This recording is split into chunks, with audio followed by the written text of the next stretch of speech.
नमस्कार विद्यार्थी मित्रांनो. आज आपण इयत्ता 8वी भूगोल या विषयामध्ये प्रकरण क्रमांक 2 पृथ्वीचे अंतरंग बघणार आहोत. या प्रकरणामध्ये आपल्याला पृथ्वीचे अंतरंग यामध्ये भूकवच, प्रावरण, गाभा याचा अभ्यास करायचा आहे. त्याचप्रमाणे भूकंप लहरी, त्याचे प्रकार, पृथ्वीच्या अंतर्गत भागातील प्रवास याचाही अभ्यास या पाठात करायचा आहे. त्यानंतर पृथ्वीचे आवरण, यात चुंबक आवरण याचा अभ्यास आपल्याला करायचा आहे. आपल्याला माहिती आहे की पृथ्वीची निर्मिती ही काही कोटी वर्षापूर्वी झाली. ही पृथ्वीची निर्मिती सौरमालेबरोबरच झालेली आपल्याला दिसून येते. सुरुवातीला पृथ्वी अतिशय तप्त आणि वायुरूप स्वरूपामध्ये होती. पृथ्वी स्वतःभोवती फिरता फिरता थंड होत गेली. पृथ्वीचं थंड होत जाण्याची प्रक्रिया भूपृष्ठाकडून सुरू झाली आणि त्यामुळे पृथ्वीचं भूपृष्ठ थंड व घन स्वरूपामध्ये आपल्याला पाहायला मिळते. पृथ्वीच्या अंतरंगाचे भूकवच, प्रावरण आणि गाभा हे 3 महत्त्वाचे भाग पडतात. भूपृष्ठावर होणारे भूकंप व ज्वालामुखी उद्रेक, ज्वालामुखी उद्रेकातून बाहेर पडणारा तप्त शिलारस, वाफ यावरून पृथ्वीचा अंतर्भाग उष्ण व प्रवाही असल्याचा अनुमान काढण्यात आलेला आहे. पृथ्वीच्या भूकवचाचा अभ्यास करण्यासाठी मानवाने विंधन छिद्रेसुद्धा पाडलेली आहे. आता आपण या प्रत्येक भागाचा विचार करणार आहोत. पृथ्वीचा पहिला भाग आहे तो म्हणजे भूकवच. पृथ्वीच्या बाह्य, थंड व घन भागाला भूकवच असे म्हणतात. या भूकवचाचे 2 प्रकार आहेत.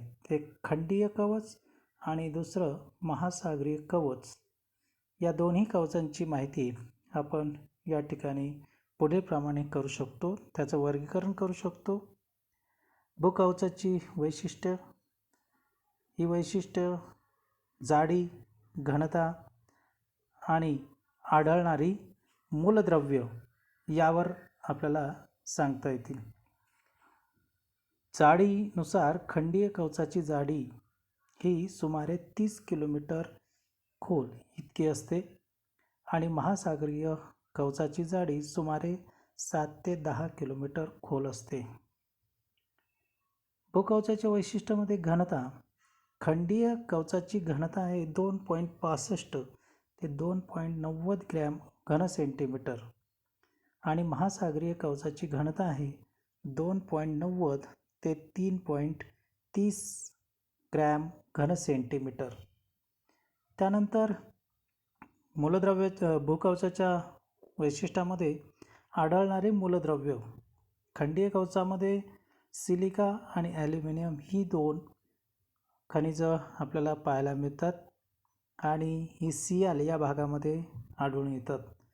त्यानंतर महासागरीय कवचाच्या भागात आढळणारी जी मूलद्रव्य आहे त्यामध्ये सिलिका आणि मॅग्नेशियम ही सायमा या भागामध्ये आपल्याला पाहायला मिळतात.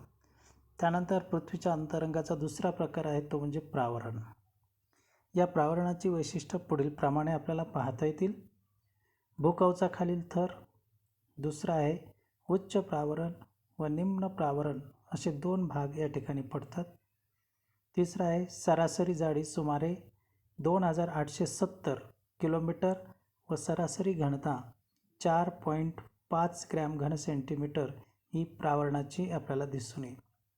प्रावरणामध्ये 2400 किलोमीटर व 2900 किलोमीटरच्या भागातील तापमान सुमारे 2200 डिग्री सेल्सिअस ते 25000 डिग्री सेल्सिअस निम्न आपल्याला पाहायला मिळतील. निम्न प्रावरणाची घनता जी आहे ती घनता 5.7 ग्रॅम घन सेंटीमीटर आहे.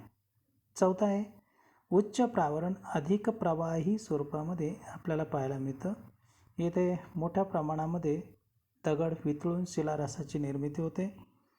उच्च प्रावरणातील अंतर्गत हालचालीमुळे भूपृष्ठावर भूकंप, ज्वालामुखी, पर्वत निर्मिती, द्रोणी निर्मिती या प्रक्रिया ज्या आहे त्या घडून येतात. त्यानंतर तिसरा प्रकार आहे गाभा. गाभा हा प्रावरणाच्या खाली पृथ्वीच्या केंद्रभागी आहे. त्याची जाडी 3471 किलोमीटर आहे. पृथ्वीचा गाभा निकेल आणि लोह या घटक द्रव्यांनी बनलेला आहे. गाभ्याचे बाह्य गाभा आणि अंतर्गाभा असे दोन प्रकार या ठिकाणी आपल्याला पाहायला मिळते. त्याचंही आपण वर्गीकरण किंवा त्याची तुलना या ठिकाणी आपण करणार आहोत. गाभ्याची वैशिष्ट्ये, बाह्य गाभ्याची वैशिष्ट्ये, अंतर्गाभ्याची वैशिष्ट्ये. ही वैशिष्ट्ये स्थान, भूपृष्ठापासूनची खोली, घनता, स्थिती आणि आढळणारी मूलद्रव्ये या 5 स्वरूपामध्ये केलेली आहे. पहिला आपण बघूया स्थान. बाह्य गाभ्याचं स्थान जे आहे ते निम्न प्रावरणाच्या खाली आहे. जे निम्न प्रावरण ज्याला आपण म्हटलेलं आहे की 2870 किलोमीटरच्या खाली. त्याचप्रमाणे अंतर्गाभ्याचं स्थान आहे बाह्य गाभ्याच्या खाली. त्यानंतर भूपृष्ठापासूनची खोली आहे 2900 किलोमीटर ते 5100 किलोमीटरपर्यंत आणि अंतर्गाभ्याची खोली आहे सुमारे 5150 किलोमीटरपासून ते 6371 किलोमीटर खोलीपर्यंत. बाह्य गाभ्याची घनता आहे सुमारे 9.8 ग्रॅम घन सेंटीमीटर आणि अंतर्गाभ्याची घनता आहे 13.3 ग्रॅम घन सेंटीमीटर. बाह्य गाभ्याची स्थिती जर आपण बघितली तर बाह्य गाभा हा आपल्याला द्रवरूप किंवा अर्ध द्रवरूप स्वरूपामध्ये पाहायला मिळतो आणि अंतर्गाभा जो आहे तो स्थायीरूप स्वरूपामध्ये आपल्याला पाहायला मिळतो. यामध्ये आढळणारी जी मूलद्रव्ये आहे, अंतर्गाभ्यामध्ये जी आढळणारी मूलद्रव्ये आहेत त्यामध्ये प्रामुख्याने लोह हे आणि निकेल ही 2 खनिजं आपल्याला पाहायला मिळतात आणि बाह्य गाभ्यामध्ये आपल्याला प्रामुख्याने लोहाचं प्रमाण त्या ठिकाणी पाहायला मिळतं. तर अशा प्रकारे हे पृथ्वीच्या जे अंतरंग आहे या अंतरंगाचे हे 3 प्रकार आपल्याला साधारणतः करता येतील. आकृतीत दाखवल्याप्रमाणे ती आकृती आपल्याला सुबक अशा पद्धतीने काढून ती आपल्या आकृतीपत्रिकेमध्ये सुद्धा आपल्याला दाखवता येईल. त्यानंतर पुढचा प्रकार आहे तो म्हणजे चुंबक आवरण. पृथ्वीच्या अंतर्भागातील बाह्य भागाचं तापमान जर आपण बघितलं तर ते 5000 डिग्री सेल्सिअस आहे व अंतर्गाभ्याचे तापमान म्हणजे आतमध्ये 6000 डिग्री सेल्सिअस इतकं आहे. तापमानातील या फरकामुळे अंतरंगातील अंतर्गाभ्याकडून बाह्य भागाकडे ऊर्ध्वगामी प्रवाह या ठिकाणी तयार होतात. ऊर्ध्वगामी म्हणजे वरच्या दिशेने वाहणारे प्रवाह, भूपृष्ठाकडे येणारे प्रवाह, त्याला ऊर्ध्वगामी प्रवाह असं म्हटलेलं आहे. तर असे प्रवाह या चुंबकावरणामध्ये तयार होतात. त्यानंतर ज्यावेळेस पृथ्वीचं परिवलन होतं, या परिवलनामुळे सुद्धा ऊर्ध्वगामी या प्रवाहांना एखाद्या भोवऱ्याप्रमाणे चक्राकार गती प्राप्त होते आणि या चक्राकार गतीमुळे भोवऱ्यामध्ये विद्युत प्रवाहाची निर्मिती होऊन एक प्रकारचं चुंबकीय क्षेत्र निर्माण होतो. जसं आपण एखादी वीज निर्मिती करतो, पवन ऊर्जा असेल, त्यानंतर तुमची जल ऊर्जा असेल, तर ही जल ऊर्जा किंवा पवन ऊर्जा निर्माण करत असताना ती पाते फिरवले जाते, त्याला गती दिली जाते आणि गती दिल्यानंतर त्याच्यातून जी काही विद्युत निर्माण होते ती चुंबकीय ऊर्जा असं त्याला म्हटलं जातं. तर अशाच पद्धतीची क्रिया इथे सुद्धा घडते. त्यानंतर या चुंबकीय क्षेत्रामुळे पृथ्वीभोवती आवरण तयार होते आणि त्याला चुंबकीय आवरण असं म्हणतात.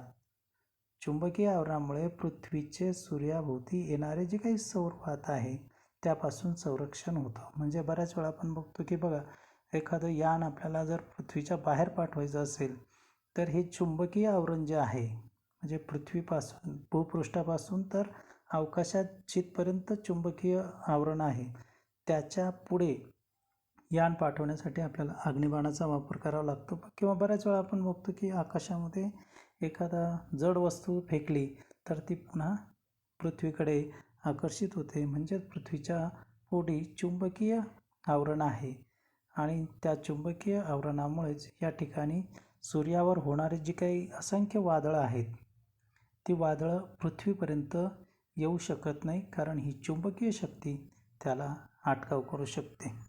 तर अशा पद्धतीने आपण या पृथ्वीच्या अंतरंगाचा अभ्यास केलेला आहे. यामध्ये काही गोष्टी लक्षात ठेवण्यासारख्या सुद्धा आहेत, त्याही आपण ठेवल्या पाहिजे. यात प्रामुख्याने पृथ्वीची सरासरी घनता ही 5.5 ग्रॅम घन सेंटीमीटर इतकी आहे, हे लक्षात ठेवा. प्रावरणामध्ये 100 किलोमीटर ते 200 किलोमीटरच्या भागामध्ये उष्णतेमुळे खडक वितळतात, हा एक महत्त्वाचा भाग लक्षात ठेवण्यासारखा आहे. आणि पृथ्वीच्या प्रावरणामध्ये खडक वितळून तयार होणारा जो रस आहे त्याला शिलारस असं म्हणतात. आणि हा शिलारस जेव्हा ज्वालामुखीच्या उद्रेकातून भूपृष्ठावर येतो तेव्हा त्याला लाव्हारस असं म्हणतात. आणि याप्रमाणे आपण या सर्वांची माहिती घेतलेली आहे. तुम्हाला हा व्हिडिओ नक्कीच आवडेल. त्यावर जे काही स्वाध्याय आहे ते तुम्हाला लवकरच पुढील सादरीकरणामध्ये दिले जातील. काही शंका असल्यास खालील फोन नंबरवर संपर्क करा. 9423553429. धन्यवाद.